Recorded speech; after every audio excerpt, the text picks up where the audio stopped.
Hi, good evening. Welcome along to Edinburgh Skeptics Science Festival event. So, second one of our fairly short run this year. We've got 4 events altogether. Tuesdays you missed already, but it is still available on the YouTube stream. Tonight we have Dr. Kate Stephenson, who is a cultural historian with a diverse research interests within the fields of dress and social history. She had a particular specialism in the history of school uniform, and a book on the subject, A Cultural History of School Uniform, was published in January this year. Her recent work is focused on 2 disparate subjects: the history of fancy dress and the history of sex and intimacy in the Old Town of Edinburgh. I'm not quite sure how those 2 things come together, but we shall see. Coming from a background in academia, Kate has worked in the museum sector for the last 5 years. So our talk tonight is entitled Copulation, Contraception and Controversy, Sex and the National Trust for Scotland. So when you think of the National Trust, you normally think of things like castles, battlefields, maybe a nice pot of tea and a scone. But sex? Well, central-Edinburgh property Gladstone's Land has just launched a new tour called Intimate Lives, a history of sex and desire in Edinburgh's Old Town. It looks at subjects from privacy to preferred positions, and from lust to lubrication. The tour draws on original historical sources from the 17th to 19th centuries, and it will give some context to the tour launch, as well as providing a sneak preview into some of the content. We would highly recommend you go along and have a look at the talk, and if you've never been to Gladstone's Land at all, this is an ideal opportunity. So the talk may even bust a few myths about medieval and, well, probably later than medieval, I should say, 17th to 19th century sex in Edinburgh. Surely it all went on behind closed doors, but we shall find out. So anyway, I'm going to hand you over now to Dr. Kate Stephenson. Thank you. Thank you. Hello. Right, I'm just going to share my screen with you. And while I'm doing that, I am going to apologise if we get cat bombed during this. I am cat sitting for a friend's cat, and it is extremely grumpy and likes to be the centre of attention. So we'll see how that goes. And there we go, and sharing. So hello, that was a lovely introduction. I am Kate Stephenson, and I'm going to give you a little bit of an introduction, a bit of an overview of how we got here with this tour, how this all happened, a little bit of an explanation about Gladstone's Land, about property, and then we'll actually kick off with some of the sex history. So bear with me for the first 10 minutes. And I'm going to give you really a bit of a behind the scenes insight into what we've done with the tour, why we've done it, where the research has come from, and how we put it all together, and what the fallout from that has been. And my email is down there, so if anybody does have any thoughts or feedback or ideas after this talk, I'd love to hear them, so feel free to get in touch with me. Now, this is Gladstone's Land. For those of you that don't live in Edinburgh or haven't had the chance to visit, we are a 500-year-old tenement, and we are so lucky in the fact that we may not have it very little in the original in terms of original furniture or fitting. We have an enormous body of information about the residents that lived there over this entire 500-year span. We know that it was a commercial and social hub right the way through that period. And we know what people were selling. We know where they're living. We know who they're living with. We know how many children they have, and we know how they're making their money. And it is really just this fascinating glimpse into people's everyday lives in the tenement. The other really special thing we have at Gladstone's Land are our painted ceilings. So in the early 1600s, the frontage that you see on the slide there was built by Thomas Gladstone, which is where we take our name from. And originally, the oldest bit of the property dates from about 1550s. And he bought it. He came up to Edinburgh. He was a distinctly mediocre merchant. Comes up to Edinburgh in 1607, and he promptly gets married to a very wealthy and well-connected woman called Bessie Cunningham. And he uses her money, and together they buy Gladstone's Land and they extend it out into the Royal Mile, build that frontage that you see, and they essentially buy it as a buy-to-let scheme. And they add in three beautiful painted ceilings. There's two photos of them there, which are the height of fashion in 1620.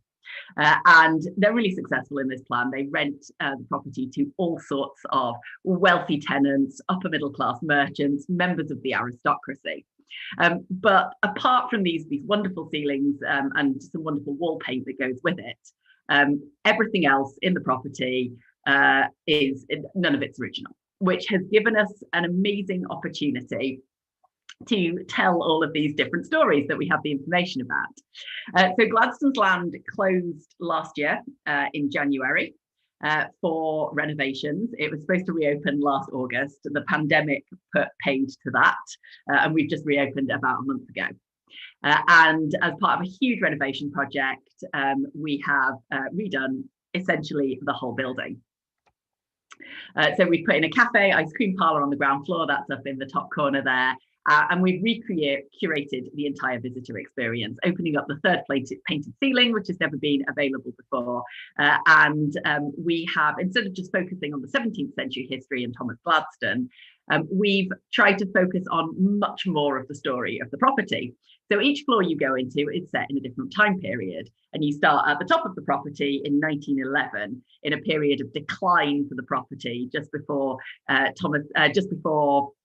condemned as unfit for human habitation in the 1930s, and that's when the trust buy it and start to restore it and rediscover the painted ceilings. And you work back in time to its sort of mercantile heyday in the 18th century, and then all the way back to the time of Thomas Gladstone and his tenants in the early 17th century. And that's the image with the lovely yellow ochre paint there. And then we've got an 18th century draper's shop at the bottom there. So this whole recuration and setting all the rooms up in new ways has given us an opportunity not just to tell more stories, but to tell different stories. And we've completely rewritten our general tour, the way that we present the property. And as part of that, we really wanted to delve into specific bits of the history. And one of the things that, and this is really where the sex tour starts to come in, we were looking for some specialist tours, and we were looking for some ideas behind those. And we were talking about the alcohol-related history of the property. And you can see that in these two images here. On the left, we have the Rabbie Burns bar, which ran in the property through a good chunk of the 20th century and right up until about 1956. And on the right, we have Ross's Tavern, which was in the property in the mid-19th century, in the 1850s, 1860s. And we know that connection with taverns and dram shops and booze goes back much further than that. And this is a beautiful picture of our cellar that I took today. But once upon a time, this was not a storage unit. This was a tavern, and it was a tavern right the way through the 17th and 18th century. And you may wonder why I've gone off on a whole tangent about alcohol. And that is because alcohol and taverns and dram shops have a close association on the lawn market and throughout the Royal Mile with sex work, and we are getting there. And I feel like you, as the Edinburgh Skeptics particularly, will enjoy this story. Is we get a lot of contact from ghost hunters and psychics and people who are really interested with the fact that we have an old building. And we had contact from a psychic, and she came to visit. And she wandered into our cellar, previously a tavern, and she said this was a hub of sex work. And one of our volunteers was much enamoured with this story and brought it up at every opportunity: Christmas parties, coffee, when she was volunteering in the house. And eventually we decided we ought to do some research into it.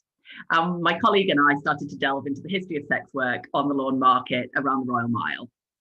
And what became rapidly apparent is, whilst there were bits and pieces of work around it, there was a real paucity of anyone pulling that work together. And there were some massive black holes within it, and particularly when you focused on Edinburgh.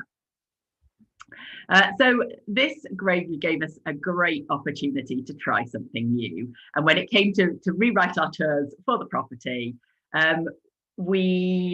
we thought this was a great opportunity, and we'd already started to talk about that research and do a few lectures on it. So to expand out what we've been doing. So trying something really new, trying a new approach. This is very new for the National Trust. They've never really talked about sex before. And with the whole recuration, we've been really keen to attract new audiences. And if nothing else, this tour has attracted new audiences, and I'll talk more about that at the end. And as part of the recuration, we've also been really, really keen to tell women's stories. And again, that's something that we can pull through this tour. And I mean, I just really like saying these words, and it's given me an opportunity to do that as well. But where this led us is, so we made this decision, we were going to do the sex tour, it was going to talk about really diverse subjects within the history of sex, and it's going to be something really new and exciting. And then I sat down to research it. And as with so many things that have a taboo element to them, there is a real paucity of sources. So I hit all sorts of problems, and I think it's worth discussing some of these in the wider context. And probably the biggest is that you are really raking through a huge number of sources to try and piece together a story. And you are drawing very, very few people in the past sat down and said, here is everything you need to know about sex in the period. That would have been wonderful if they'd done that, but unfortunately that's not the case. So you're really drawing from all these different sources, trying to pull together a wider picture. And with these really fragmented sources, particularly finding Scottish sources has been difficult. So there are quite a lot associated with London. There was a lot written about London, but when you look at Edinburgh and Glasgow and sort of wider Scotland, those sources become even fewer. Add to that what we do have in terms of sources are usually written by middle and upper class men. So it is, there was higher levels of illiteracy among women, and particularly among lower class women. And so it's really hard to find accounts by things like sex workers. They just, so few of them exist. So it's really hard for women to tell their story. And the other major problem that you find is that actually studying any sort of sex was considered really quite distasteful until the 1960s. So the research that has been done has come out since then. So these are some of the sources we drew on. This isn't exhaustive, but it gives you a good idea to how fragmented they were and how many places we had to look to pull that information together. So diaries are perhaps the best source and the one where you get the most detail. And in terms of Scottish diaries, Scotland has what I would like to argue is a very important first. We have the diaries of William Drummond. Now, William Drummond is the first person, as far as we're aware, in the world in a surviving diary to record his masturbatory habits. And every time he masturbates, he records it as being fatal. And actually, when this was first reviewed, and this goes back to like the history of sex, in the 1940s, nobody picked up that's what he was recording, and it was only when his diaries were reviewed more recently that a modern researcher was like, oh, I think he's talking about masturbation. And we think he probably chose fatal because of the French le petit mort, for an orgasm, a little death. Although that is a little bit of guesswork. We also drew on the diaries of Boswell. Boswell wrote a huge amount about his sexual encounters, particularly with sex workers, and a lot about contraception as well. He was a huge advocate of early contraception, of particularly animal gut condoms. And he wrote really extensively about his use of those in quite a euphemistic way. He always called them sheaths or armor. But they are a huge part of his life, and he places a huge amount of importance on them in an attempt to avoid venereal disease. And if you're wondering what an animal gut condom looks like, there is one on your screen right now. And this also ties into the surviving objects. This is from the Wellcome collection. This is a slightly later one. It's an early 20th century one. And you can apparently still get animal gut condoms today. But broadly, they were not in use. They did not continue to be used widely after the invention of rubber in the 19th century. So you would have to rehydrate these before using them by dipping them in water or milk. And in one particularly grim episode, Boswell rehydrates one in a river before using it with a sex worker. And perhaps moving away from Boswell, we also looked at some English sources such as Pepys as well, who has an awful lot to say about sex. Marriage guides are a great source. There's a lot of Puritan marriage guides, and it's a real misnomer. That's not quite the word I mean, but it's a real mistake that Puritans were in fact puritanical. They weren't at all. And they were big advocates for sex within the bounds of marriage, and they write about it quite openly. There's a lot of porn, particularly in the 18th century. There's a huge amount of literary porn, and there's some amazing descriptions in that. In terms of things being illegal, sodomy was illegal throughout the period that we're talking about. And so you have access to Kirk Sessions records, which look at that, and court records. Guides to sex workers. So there's a huge number for London. Harris's list of Covent Garden ladies. We have just the one in Edinburgh, but it is an absolute, it's a great source. It's from 1775. And it is called Ranger's Impartial List of the Ladies of Pleasure in Edinburgh. And it's a directory of 66 sex workers in Edinburgh. In that date, it lists their ages, their locations, and a little bit about each of them as well, in an extremely euphemistic way. And we'll come back to that in a minute. Fiction, of course, we'll talk about Fanny Hill a little bit later. And then there are records associated with Scottish sex clubs. And in case you were wondering, there were, in fact, Scottish sex clubs. The Beggar's Benison is perhaps our most famous. And that was, in a very unlikely turn of events, was founded in Anstruther in 1732. And actually went from being sort of a middle-class mercantile setup to actually being rising in status so much that it had chapters in Edinburgh, in Glasgow, in St. Petersburg. And even by the early 19th century, the Prince Regent was actually a member of it. So a huge increase in status and power there. And their records are held at the University of St Andrews, along with a number of objects which are extremely explicit associated with the club. And my understanding is that they are going to go on display in the near future. So I would recommend those. And then, of course, surviving objects. So there's the St Andrews collection, but also things like this condom in the Wellcome collection. And interestingly, the British Museum actually has some surviving objects as well, which I love the idea that they somewhere along the line in their sort of August halls have collected sexual objects. So that's a glimpse of sort of where we were looking and how diverse we've really had to, how wide we've had to cast our net to create a picture here. And there's a few other problems we've had to deal with. So really trying to find sources in the first place. And then I think I'd probably class this one as hyperbole of some description. It's that attitude of, it wasn't like that in my day. And I think this is really, really sort of indicative. William Creech really is a person that embodies this. Now, he was a publisher in Edinburgh. And he wrote an awful lot as well. And he wrote a series of letters containing a comparative view of Edinburgh in the years 1763 and 1783. And that was actually published after his death in 1783. And here's a picture of him looking very stern indeed. And so here's what he has to say about sex work in Edinburgh, which will give you an idea of this sort of attitude. So in 1763, he noted that there were about 6 or 7 brothels or houses of bad fame in Edinburgh, and a very few only of the lowest and most ignorant order of females skulked about at night. And then in 1783, he noted that the number of brothels and houses of civil accommodation are increased to some hundreds, and the women of the town are more than in an equal proportion. Every quarter of the city and suburbs is infested with multitudes of females abandoned to vice. So he's saying in 20 years that the numbers of sex workers in Edinburgh increased massively. And we know that's simply not the case.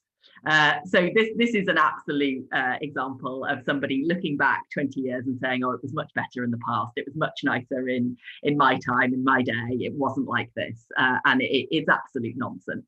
We have enough evidence from this period to know that there wasn't a sudden increase in this manner of sex work. So it's also treating the sources that we do have, sometimes looking at them quite analytically. And then the other, and I think perhaps most hilarious research problem that we've encountered is the extensive use of euphemisms and slang.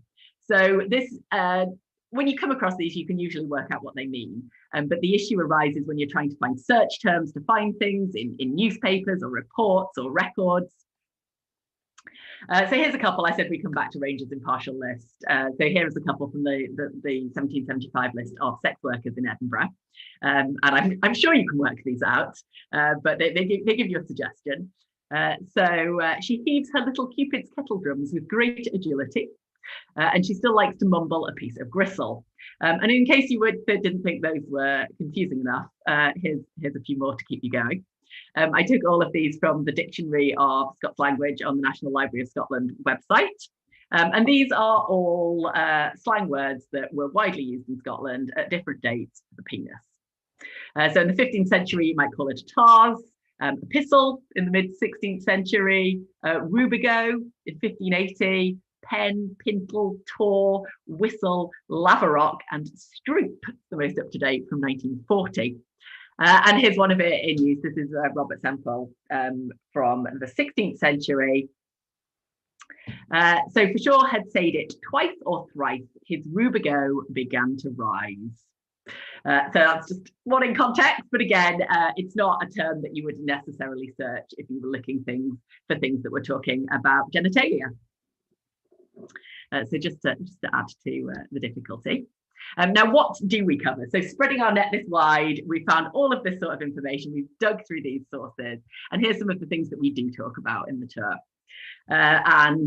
These link in, so the tour winds through the property, going through each period that we've set the rooms in, and uses those as a jumping off point to talk about things. So we start in the 17th century, we talk about privacy, we talk about experimentation, we talk about sexual position and frequency, talk about women's pleasure, and we will come back to that. And we do talk about LGBT plus relationships and what little we do know about them. Again, with this sort of fragmentation of evidence and really there being some holes in the record, we really struggle to find lesbian relationships in Scotland, particularly in the 17th and 18th centuries. And that's because unlike gay relationships, unlike same-sex male relationships, it wasn't illegal. And so we can't pull it through the court records. And the couple of examples that we do have actually both come out of witchcraft trials from the 17th century, where someone was accused of witchcraft and then also accused of lesbianism, because lesbianism in itself wasn't considered a crime because it wasn't considered conceivable, really. We talk about masturbation, and the Beggars Venison are a great source on that. We talk about sex clubs, so back to the Beggars Venison and its rival club, the Whig Club. We talk about sex work in Edinburgh, and we talk about contraception and things like our animal gut condom as well. So what we don't talk about, and this is, and I pulled this example out, it's not something we talk about in the tour, but I think the two sort of areas I wanted to dig into a little bit more in this talk actually show some of those problems that we've encountered in trying to pull this tour together in the first place. So we don't talk about oral sex because it's another of these academic black holes in terms of information. And everything you read about oral sex essentially says the same thing. It says, it was very bad. The church thought it was a bad idea, but then the church thought all sorts of things were a bad idea in the medieval period. They were against masturbation, they were against anything but the missionary position, and they were against oral sex. The thing is that people were having sex in a vast variety of positions, and they were masturbating fairly freely throughout the 17th century. So those things, despite sort of having been declared by the medieval church, were broadly ignored by the 17th century. It doesn't appear that that was the case with oral sex. And there's a real sort of, it's really interesting that this continued to be such a sort of area of taboo when things like sexual position and masturbation really weren't in the same way. And masturbation doesn't really get frowned upon until it becomes a health concern in the 18th century. It's nothing to do with sort of religious doctrine or anything like that stop people masturbating. So this is what they say about this is an idea of sort of what people think of oral sex. This is taken from a medical book, a treatise on all the degrees and symptoms of the venereal disease. This is why John Martin is against oral sex. This distemper is also gotten after another manner of conversation, viz. by a man's putting his erect penis into another person's, man or woman's, mouth, using friction, etc., between the lips, a way so very beastly and so much to be abhorred as to cause, at the mentioning or but thinking of it, the utmost detestation and loathing. So very, very firm words from John Martin there about how bad oral sex is. And it's so interesting because with everything else, you're like, some people said it was bad, but everybody's sort of doing it anyway. And that doesn't seem to be the case for oral sex. I have found so, and again, if anybody can help me out here, I found so few mentions of oral sex in the 17th, 18th century, really at all. The only one that's really struck me is from Fanny Hill. So it's fiction. And if anybody hasn't come across Fanny Hill, it's a porn novel from 1749, which is written by John Cleland, and he takes it's written from the perspective of Fanny Hill, who is a sex worker. And it does show a complete lack of understanding of female anatomy, but is fascinating for some of the descriptions of brothels and sex work that it presents. And this is a section where Fanny Hill is watching sex work in action. In the meantime, his red-headed champion that had so lately fled the pit, quelled and abashed, was now recovered to the top of his condition, perked and crested up between Polly's thighs, who was not wanting on her part to coax and keep it in good humour, stroking it with her head down and receiving even its velvet tip between the lips of its not proper mouth. Whether it was to render it more glib and easy of entrance, I could not tell, but it had such an effect that the young gentleman seemed by his eyes that sparkled with more excited lustre, and his inflamed countenance to receive increase of pleasure. So even in Fanny Hill, which was absolutely outrageous and really quite explicit in its context, they're referring to oral sex as its not proper mouth. And it really, you do get an increase in the 19th century in terms for oral sex, which must mean that people are talking about it. But there's just this huge gap in information about it between about the 9th century and really the 19th century, with just these few mentions about how it's not right, how it's taboo, how we shouldn't be doing it. And it's not really until the 1960s, 1970s that seems to change. And for instance, Mary Stokes, who wrote a really quite open book in 1918 called Married Love or Love in Marriage, in which she talks quite openly about how important sex is in marriage, how important women's pleasure is. She doesn't mention oral sex at all. And she's really quite forward in, I mean, she's one of the first people to talk about consent in marriage. So the fact she doesn't mention it in 1918 is fascinating in itself. And I think this really just shows how interesting this area is, but how there is a huge lack of information. We have no idea why oral sex is so taboo, and why there are so few references to it when other things that the church said should be taboo really weren't. Why did oral sex remain taboo? And then the other example I just wanted to look at, and this is something we talk about in the tour, but not in too much detail, but it is something we absolutely touch on, is women's pleasure. And I think this is just an example that I wanted to throw in for how complex the area is. So we've got an example of why something is something we really don't understand and we don't have a lot of information about. We have actually a lot of information about attitudes to women's pleasure, really interestingly. But it's an area that it's a subject that you can't make huge generalizations about. So again, it's a lot complex, but more complex than it appears at first. So, right, and again, focusing 17th to 19th century, really, we know that in the 17th and 18th century, that women's pleasure was considered really important. Actually, so important that there were a lot of people that believed that actually women orgasming was essential to pregnancy, to contraception, conception. And this is an example from 1671 from the Midwives book written by Jane Sharp. This was written by a woman. And she's talking about the clitoris here. So the clitoris makes women lustful and take delight in copulation. And were it not for this, they would have no desire nor delight, nor would they ever conceive. So yeah, she's basically saying that women need to orgasm in order to have children. And so there was an emphasis put on it from that respect. But there was also just an emphasis put on the fact that women should enjoy sex and that sex should be an enjoyable experience. And we can see that in, I've got a couple of quotes from various sort of porn novels here and porn books. So this is from a dialogue between a married lady and a maid, and often porn was written in this form. A dialogue between two women in which they discuss their sexual habits or their sexual experiences. So there's a really great example from 1680 called The School of Venus. And if anyone's read Samuel Pepys, he reads a French porn novel and then gets really embarrassed that he's read it and burns it. That's The School of Venus. And that has some incredible descriptions, which we do use on the tour, particularly about sexual position. But this is a little bit later. This is from 1740, but is very much in the same form. Our motions were now pretty even. He had taught me to answer his so, that in a very little time I felt the extremest pleasure, which seizing all my limbs made me abandon my head upon the pillow in dying sighs and murmurs.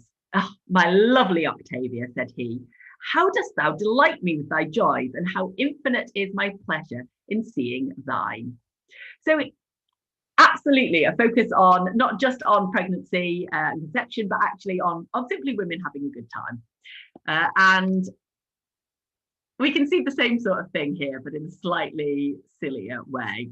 So for those of you that haven't come across Maryland porn novels, they are fascinating. They are essentially descriptions of women's bodies as though they're topographical, geographical landscapes. And this is an example from just a year later, from 1741. Near the fort is the metropolis called Clitoris. It is a pleasant place, much delighted in by the Queen of Maryland, and is their chief palace, or rather pleasure seat. It was at first small, but the pleasure some of the queens have found in it has occasioned their extending its bounds considerably. And they're all written like this. There's a lot of grassy hummocks and those sort of euphemisms that crop up during Maryland books as well. So perhaps counter to some of the ideas that we have, pleasure very important in the 17th and 18th centuries. The situation gets a little bit more complicated in the 19th century, and you see William Acton quoted a great deal. And there's an idea, and I think it's an unfair idea, that suddenly come the 19th century, we go from a position where sex is women's pleasure is very much involved in sex, to a position where women are considered to have no sexual feeling. And this is very often, William Acton is very often quoted to present that. And he did absolutely write this. He wrote that the majority of women, happily for them, are not very much troubled by sexual feelings of any kind. But this is where the ideas get really quite complex. So you do have doctors out there saying things like this, but actually what's happening is there's a lot of doctors out there who still believe that orgasm is necessary for conception, and you get doctors writing that in texts. So we've got a catchily named one written by Dr. John R. Extrauterine pregnancy, its causes, species, pathological anatomy, clinical history, diagnosis and prognosis and treatment, which is quite a mouthful, which he wrote in 1876. And in that so very much this time period, he's still arguing that female orgasm is really important for conception. But I think where it really gets so complex is not that there's a complete change in attitude from yay, women's pleasure to women don't have sexual feelings. What it is much more of an attitude change from women's pleasure to women approach sex differently to men. And it's much more to do with that women can enjoy sex, but they enjoy it in a different way. And it's suggested much more that women enjoy it from a love point of view, from the maternal opportunities that arise from it, rather than sort of the lustful attitudes of men. So this is summed up by Elizabeth Duffy, who notes in her book The Relations of the Sexes in 1876, the women are not like men in sensual matters. They do not love lust for lust's sake. And she also notes that women have more of the motherly nature than the conjugal about them. So it's, I think we have all sorts of myths associated with women's pleasure. I think there's a myth out there that actually, it's only very recent that women's pleasure has become important, and obviously that's not the case looking at these older sources. And I think there's a myth out there that there's this sudden change in the 19th century from women's pleasure to it not being important at all. And actually delving into it and looking at all of these different sources, we can see that that's not the case either. That actually there is a change in attitude, but it's not to a sudden, lay back and think of England. But actually, it's much more that the women's reasons for sex are being attributed differently. So a couple of examples there, just to show really how complex putting all of this together is, and sort of what we've done with it, and how we've played with some of those subjects. Oh, I have put these in the wrong order, sorry. So I really just wanted to finish up looking a little bit at how it's played out over the last month. So we only launched it a couple of weeks ago, and we had some amazing publicity. It turns out that people are really interested in the National Trust for Scotland talking about sex. Who knew? So we've had some amazing publicity. The Guardian article, which is how I ended up talking to you tonight, and we found ourselves on Canadian radio, and we've had a number of articles in the Scottish press, and it's been absolutely brilliant, and the coverage has been incredibly positive. And the thing that people have picked up again and again, and you might have come across this, is our linen condoms that we talk about. And we've actually tried recreating some contraceptive items from the 17th and 18th centuries. And you can come and see those if you come on the tour. So that's been brilliant. And what that's meant is that actually there's been a huge demand. We weren't quite sure if this was going to sell to our traditional membership, and it hasn't entirely, but it has generated a huge amount of demand through that publicity, and that's absolutely brilliant. And we have managed to pull in a slightly different demographic to our traditional demographic, so that's been good too, and we're starting to garner some feedback and actually do some proper evaluation of what we've been doing. So we should have some more information on that to come. Now, the controversy. So the Trust were extremely worried that the tour was going to generate a great deal of controversy, that actually the National Trust talking about sex was going to be really problematic. And they prepared a huge number of statements for any feedback that we'd get, for anybody complaining. And there was really sort of a lot of work went into that. And to date, and please nobody take this as an invitation to complain to the Trust. To date, we haven't had any complaints about it. So it really hasn't generated the controversy that there was a concern it might, which is fascinating in itself, and really suggests that actually there might be a real appetite out there for this sort of thing, and that people are just really keen to hear new stories and to have new perspectives on things, and sort of look at things in new light. So hopefully that will continue. I don't really want to be at the centre of a National Trust sex controversy. I'd like to keep that to a minimum if possible. But I think I will wrap up there. But I will just leave you with the motto, which is, I think, probably a good place to end, of the Beggar's Benison. So that's Sex Club from Anstruther, which is, may prick nor purse never fail you. So I will.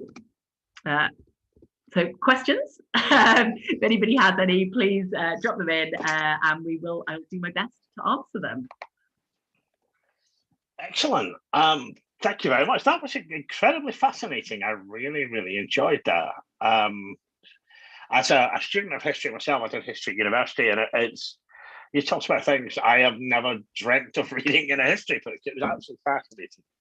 The only thing I don't know, do you know Dr. Kate Lister from Leeds University? Yes. Oh my word, I love Kate Lister. If anybody's interested in getting into this subject, would thoroughly recommend Curious History of Sex that she wrote, and also her Twitter account, Whores of Yore. Yeah, we had Kate do a talk for us a couple of years ago.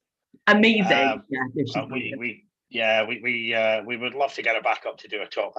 I missed it. I was on holiday when we did it, and so annoyed. But anyway, well, that scratches that one. Right, okay. I have a few questions here I've written down ready for you.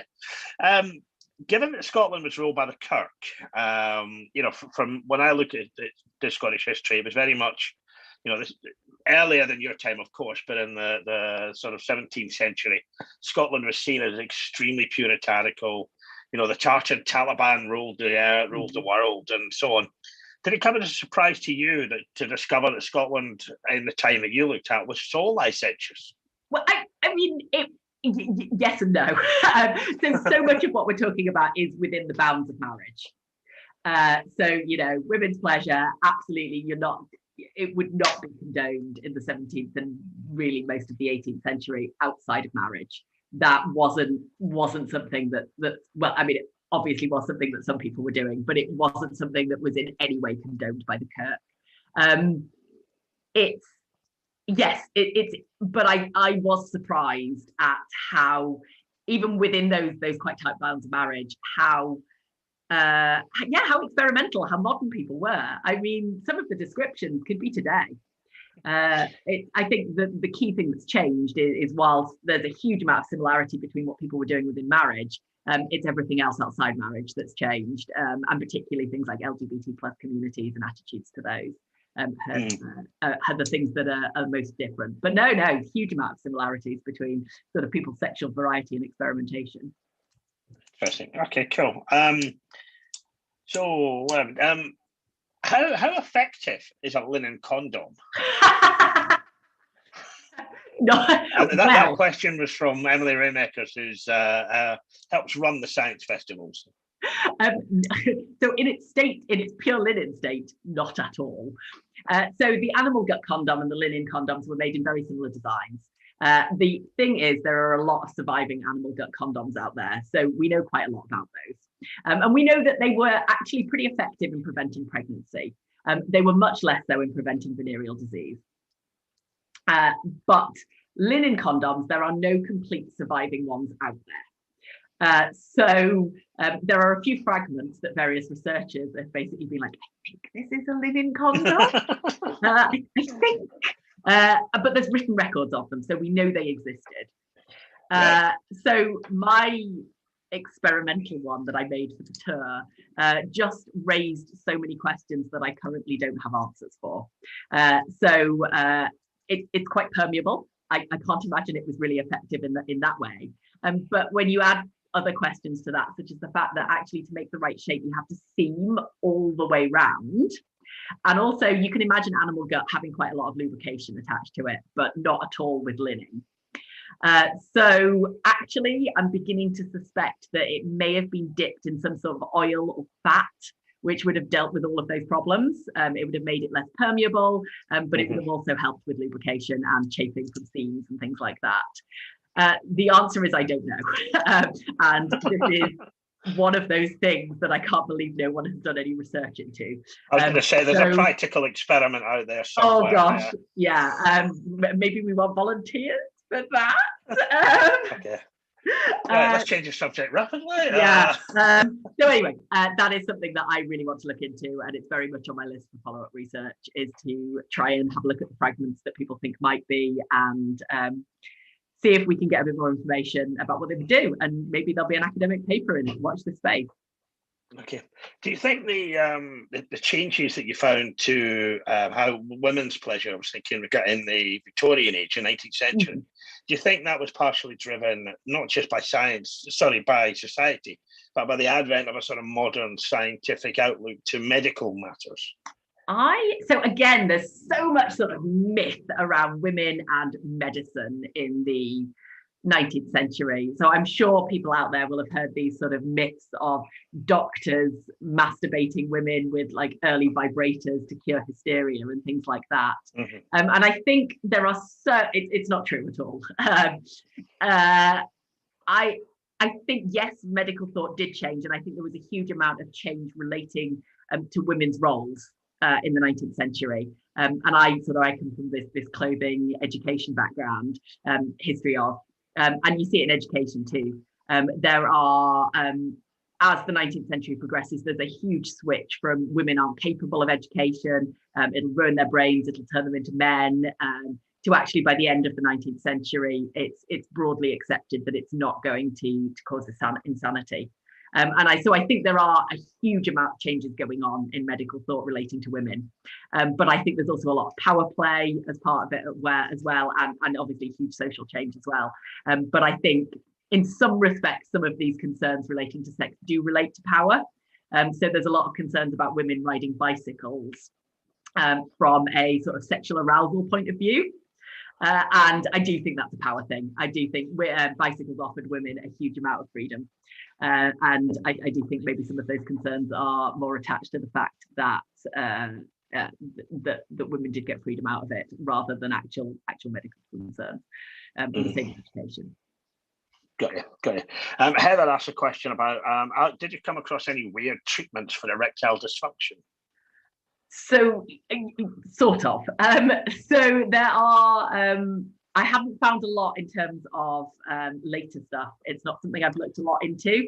There's a lot of weird treatments for venereal disease, which obviously did cause erectile dysfunction in some cases.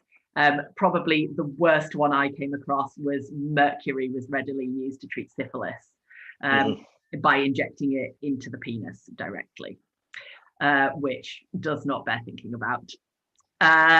The biggest thing I've actually come across in terms of actually erectile dysfunction is actually the other way, and is weird cures for masturbation in the 19th century. So there's a real concern in the 19th century that masturbation is really bad, and this is men, that is really bad for the health, and that like semen is a life force essentially, and the more of it you waste, the worse your health will be.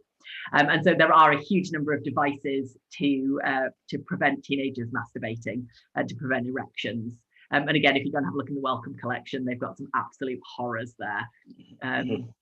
Things that give you electric shocks and things with prongs on them, spikes on them, and things like that.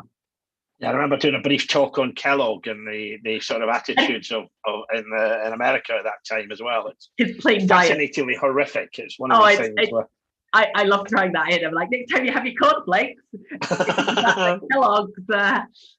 Exactly. Did you come across any weird aphrodisiacs or?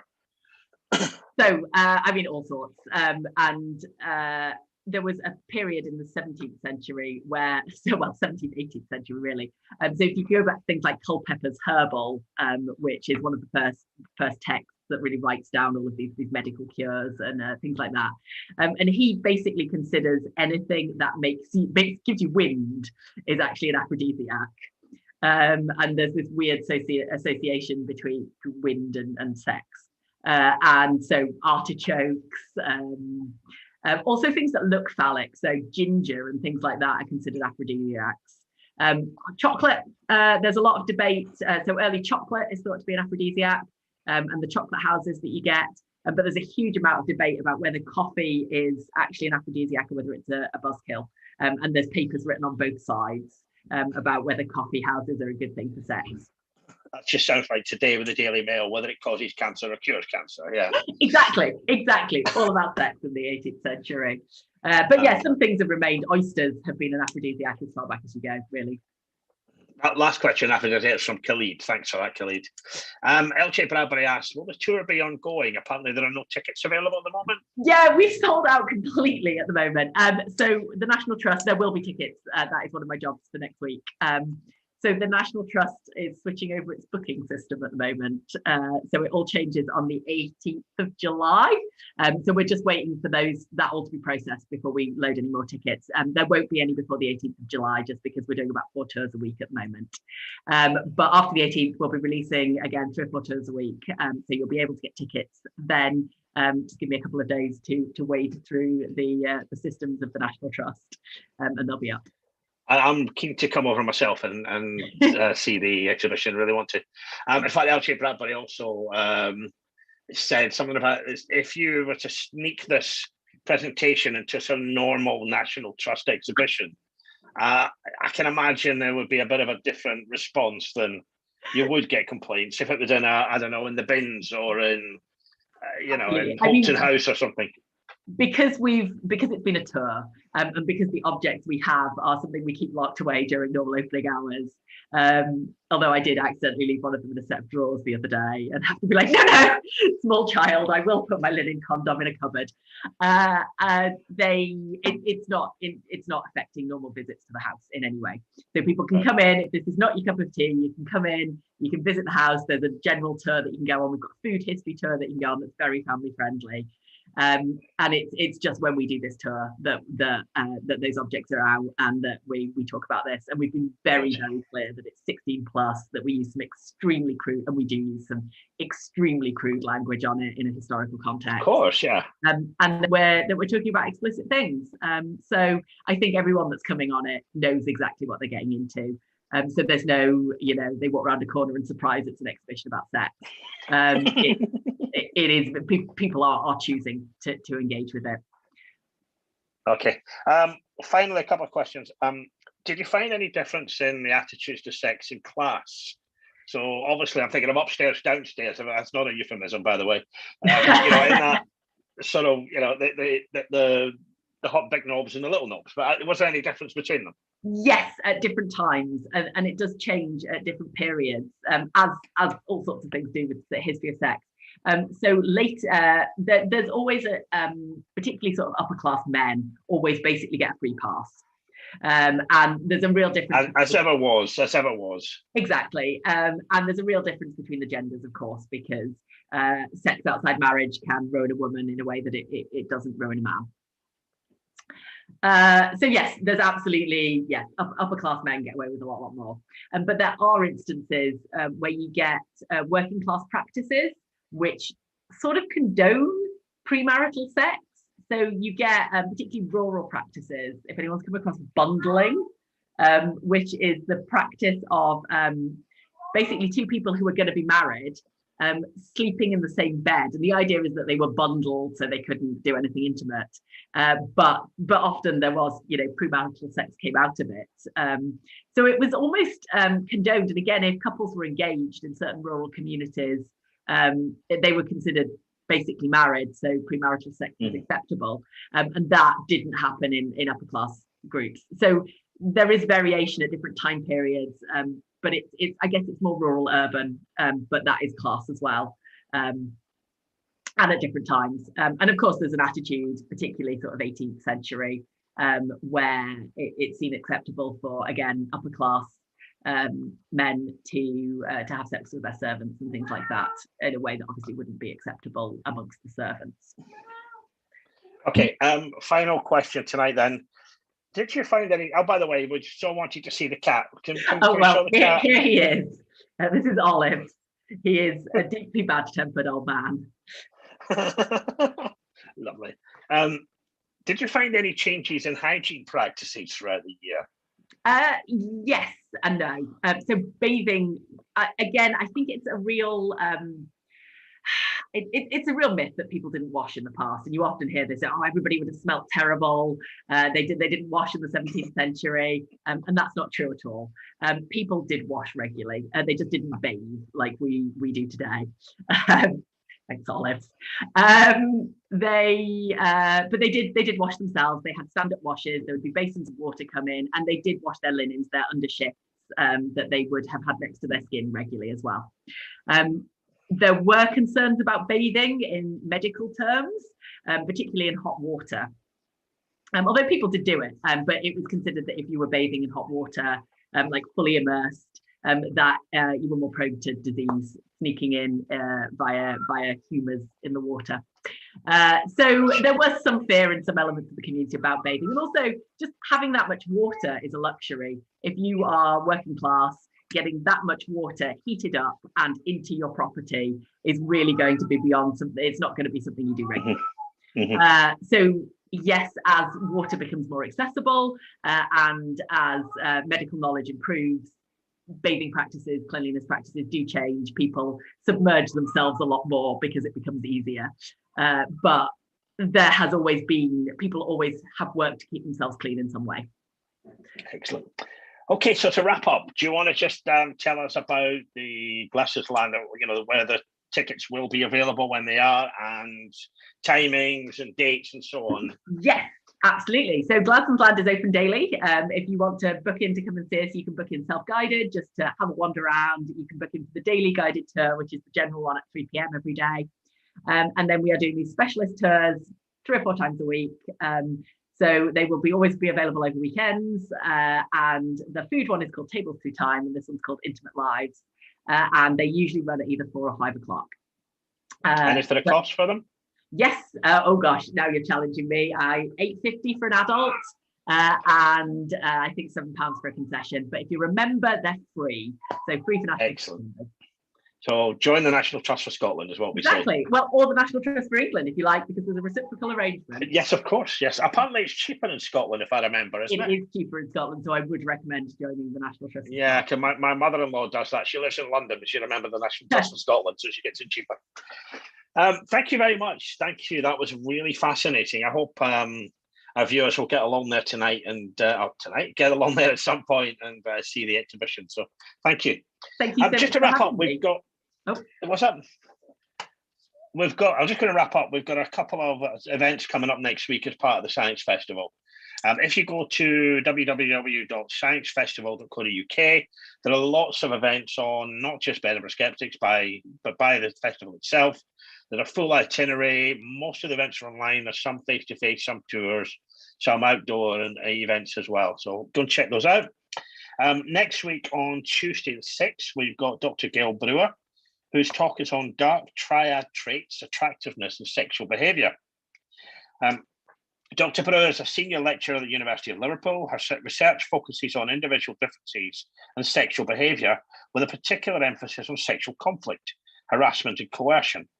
She's published over 80 journal articles and a range of books and book chapters.